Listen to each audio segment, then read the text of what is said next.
Imagine this. You wake up one morning and someone in your village swears they saw you whispering to the devil in the night.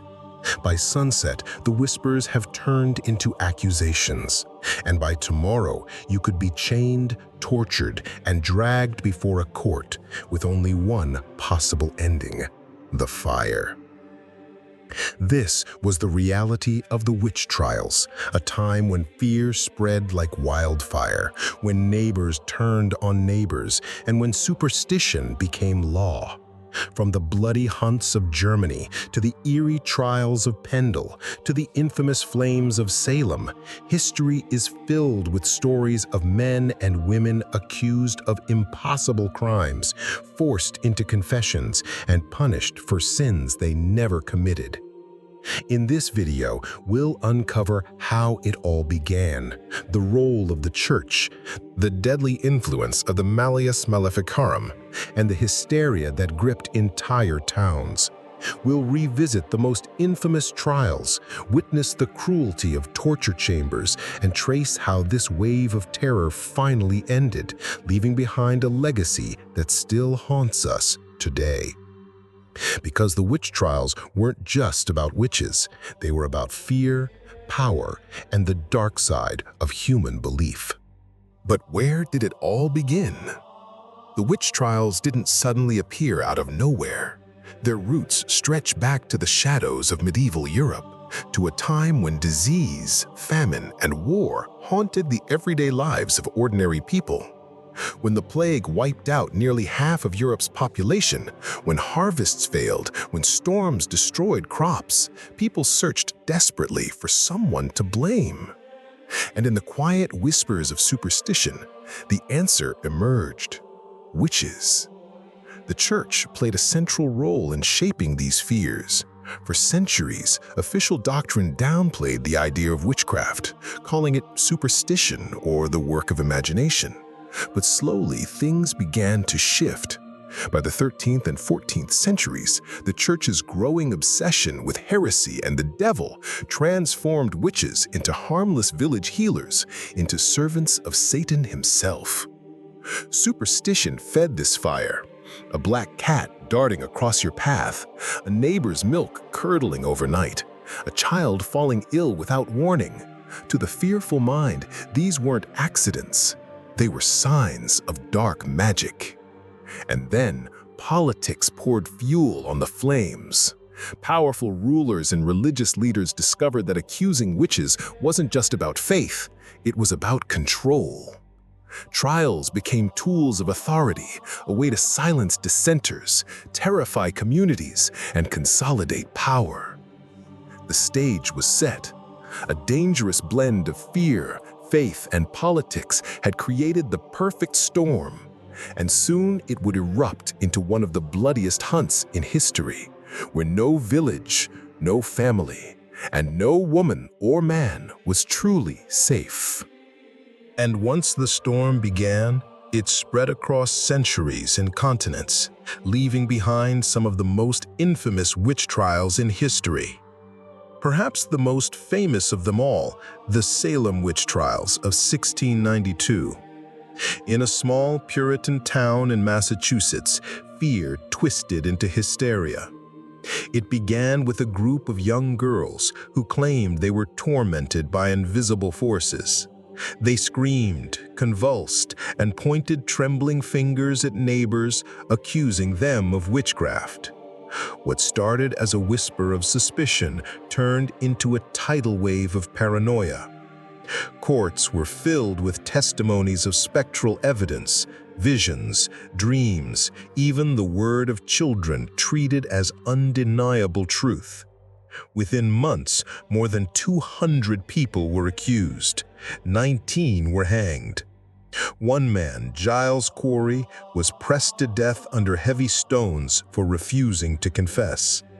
Salem became the ultimate warning of what happens when fear silences reason. But Salem was not unique. Decades earlier, across the ocean, the Pendle witch trials of 1612 shocked England. In the rolling hills of Lancashire, 12 villagers, mostly women from poor families, stood accused of practicing dark magic. The charges ranged from causing deaths with spells to conspiring in diabolical gatherings. Their own neighbors testified against them, and even children were used as witnesses. 10 were hanged on the gallows. The Pendle witches became a symbol of how easily poverty, isolation, and difference could be twisted into guilt. And yet, the most horrifying trials took place in continental Europe, in places like Würzburg and Bamberg, Germany. These weren't small village affairs. These were mass purges, fueled by religious zeal and political ambition.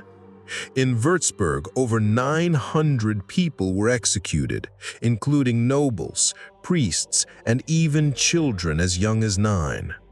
In Bamberg, the witch bishop Johann Georg II oversaw one of the deadliest witch hunts in European history. Entire families were wiped out. People were tortured until they confessed to impossible crimes, flying through the night, attending Sabbaths with the devil, poisoning crops with spells. These trials were not just about witches. They were about fear. Fear weaponized by power. They were about ordinary people caught in the gears of hysteria, their lives crushed between superstition and authority. And together, they revealed the darkest truth of the witch hunts, that no one was beyond suspicion and no one was truly safe. But how did these trials grow so vast, so unstoppable? The answer lies in the darkest corners of the dungeons, in the instruments of torture that turned suspicion into so-called proof. Imagine being dragged into a cold stone chamber, shackled by iron chains, with hooded inquisitors waiting for you to speak. But silence was not an option. They had ways of making you talk. One of the most common tools was the thumbscrew, a simple device of metal and screws that crushed fingers and splintered bone, turning hands into mangled proof of guilt. If you didn't confess quickly, your body would be broken slowly, inch by inch.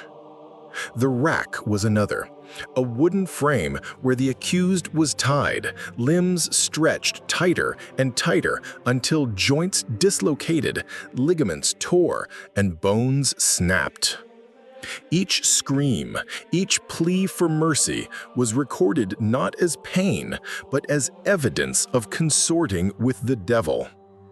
The strappado dangled victims by their arms, bound tightly behind their backs, dislocating shoulders with every drop. And if even that wasn't enough, there were the more grotesque instruments. The iron chair, the pair of anguish, the boots filled with spikes. Under such torment, people confessed to anything, to flying through the night on broomsticks, to feasting with demons in the forest, to poisoning cows and cursing children. It didn't matter if it was impossible. The words were forced from swollen lips and broken bodies. And once one person confessed, the nightmare spread. Because they weren't only asked about their own guilt, they were pressed to name others, neighbors, friends, even family. One confession became 10 accusations. 10 became 100. Fear spread like wildfire through villages and cities, tearing apart communities that had once trusted one another. This was the cruel genius of the witch hunts. Torture didn't just extract confessions. It created an endless chain of suspicion, ensuring that the hunt never stopped. But the cruelty of the hunts wasn't random. It wasn't born out of chaos alone. It had a guidebook, a text that poured fuel on the fire. In 1487, a Dominican inquisitor named Heinrich Kramer published a book called Malleus Maleficarum, the Hammer of Witches. And make no mistake, it lived up to its name. This was not just a dusty theological text, it was a handbook for witch hunters. It told priests, judges, and inquisitors exactly how to identify witches, how to interrogate them, how to break them, and how to condemn them. For nearly 2 centuries, it became one of the most influential books in Europe after the Bible. Its pages dripped with obsession, particularly an obsession with women. According to the Malleus, women were weaker in faith, more carnal, more gullible, and therefore more likely to serve the devil. It claimed that female bodies and desires made them the perfect vessels for witchcraft. Midwives, widows, healers, women on the margins of society became easy prey under its twisted logic. The book instructed that witches used sexuality to corrupt men, steal fertility, and even harm newborn children. In its worldview, the devil's greatest weapon was not an army of demons, but women themselves. What's worse, the Malleus Maleficarum gave legal and theological justification for what we've already seen: the torture chambers, the forced confessions, the executions. Every brutal method, every cruel interrogation could be defended with a line from its pages. With the backing of both religion and politics, this text turned suspicion into scripture and paranoia into policy. It was cited in trial after trial across Germany, France, Italy, and beyond. And as the book spread, so too did the flames of persecution. The Malleus Maleficarum was not just a book. It was a weapon that shaped centuries of fear, bloodshed, and silence. But words on a page alone don't burn witches. It was people who did. Ordinary people swept up in extraordinary fear. Once the Malleus and its teachings spread, panic began to ripple through villages and towns like wildfire. Suddenly, every misfortune had a face to blame. A failed harvest? The devil's work. A child falling sick? A neighbor's curse. A storm destroying crops? Surely someone had made a pact with darkness. This fear turned neighbors into enemies. Communities that once relied on trust now lived under suspicion. A widow who lived alone at the edge of town. A midwife whose remedies seemed strange. A beggar who muttered to herself.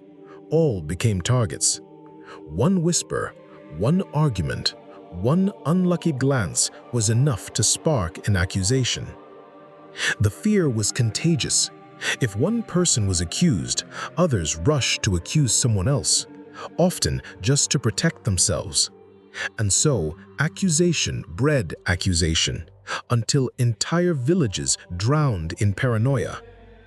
It wasn't just superstition. Europe was already a land of deep anxiety. Famine, plague, and endless wars devastated populations. People sought explanations, someone to blame. And in the darkest corners of their minds, it was easier to believe in witches than to accept that the world was simply cruel and unpredictable. Hysteria fed upon itself. Once the first torch was lit, it was only a matter of time before more followed. Executions became public spectacles, and with each one, fear tightened its grip. No one was safe. Anyone could be next. And that was the true power of the witch trials. Not just the deaths, but the atmosphere of constant dread, where suspicion itself became a kind of curse. But even storms don't last forever.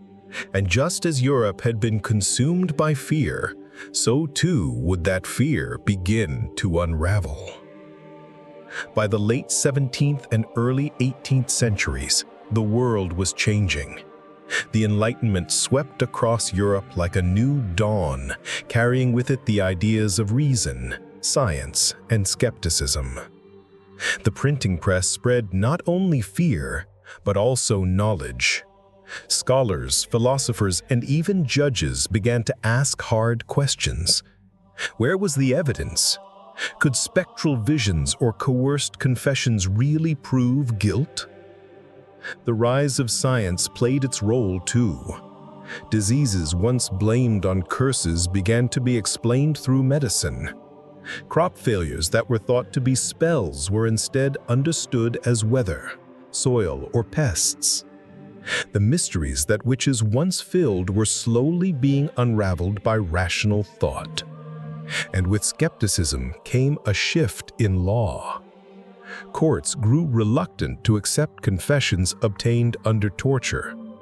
Some judges openly criticized the trials, and monarchs began to outlaw the brutal practices that had once fueled mass hunts. By the 18th century, the great witch hunts of Europe and colonial America had largely ended. But the legacy was carved deep. Tens of thousands of lives were lost. Entire communities were scarred, families broken, reputations destroyed. And though the trials ended, the fear never fully disappeared. The image of the witch, dangerous, mysterious, tied to the devil, lived on in folklore, in literature, and in whispers passed down through generations. Even today, the echoes remain. The witch trials taught us how quickly fear can turn ordinary people into executioners, how fragile trust in a community can be when panic takes hold. And that is perhaps the darkest legacy of all, the reminder that beneath the surface of any society, fear can still be sparked, and once ignited, it can burn faster than reason. The fires have burned out. The gallows are empty. The courts are silent. Yet the witch trials remain, a scar etched into human history, a reminder of what happens when fear takes control. Even today, the echoes of Salem and Würzburg resurface in our stories, our movies, and even in our laws. The witches may have been imagined, but the terror, that was all too real.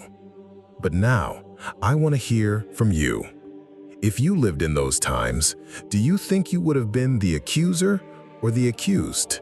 Would fear have driven you to point the finger, or would silence have been your only protection? Share your thoughts in the comments. I'll be reading. And together, let's make sure the stories of those who suffered are never forgotten.